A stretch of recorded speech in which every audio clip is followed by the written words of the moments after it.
Hi everybody. This week's fine motor activity skill of the week is actually something fun, a little bit different than some of the things that we've done in the past, and the topic or the activity is actually sensory bags.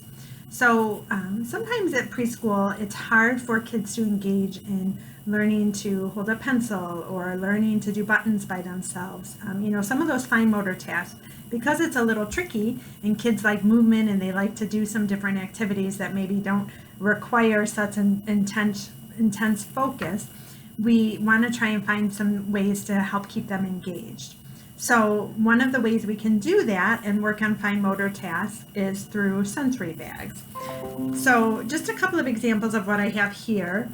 This is actually just conditioner, and you can see I drew a little path.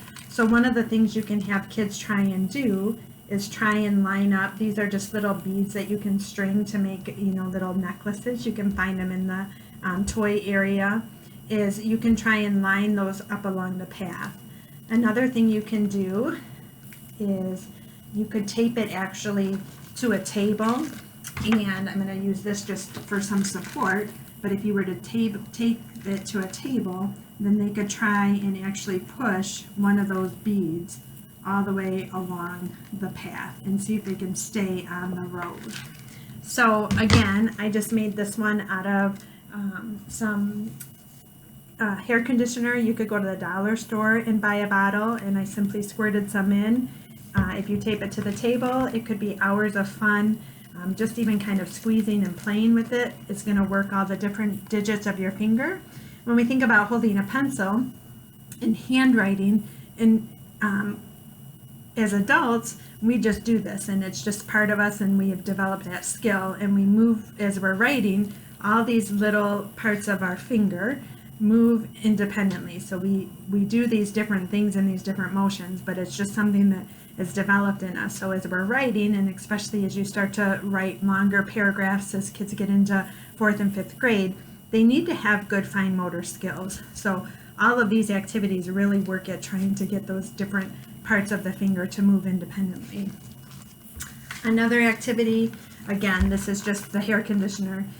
I drew a smiley face on there, and then there's the little Google eyes that you can find again in the craft section at Meijer or at the dollar store, and you could have them line up different parts onto the paper. So you could kind of start those pieces lower, and then they would have to figure out how to push the eyeballs to line up to the correct spots on the bag. So that's another activity you could do. If that might be a little too advanced for your child and you just want to have something for them to kind of manipulate and play with and feel, you could put different things. You could put shaving cream into a bag. You could put cornstarch, 3 tablespoons of cornstarch and 1 or 2 tablespoons of water would make kind of a similar substance as to the conditioner, so you could put that in a bag. You can add different things. Here I just have some pieces of confetti that I could throw in there. In the craft section you might find these sequences, so you could throw those inside. You could add food coloring, so if you had whipped cream or shaving cream, you could add food coloring and have kids mix it around. So there's a lot of different ideas, and as part of the activity I'll also share some links of different types of sensory bags. Some things that you might just have at home. You're making dinner and you have 5 more minutes and your child's getting kind of anxious. You could take a baggie and you can put ketchup and mustard in it, and you could seal it up tight and tape it to the table, and they could just try and mix the colors, the red and the yellow, and make orange. So it can be done fast with just things probably that you have at home already.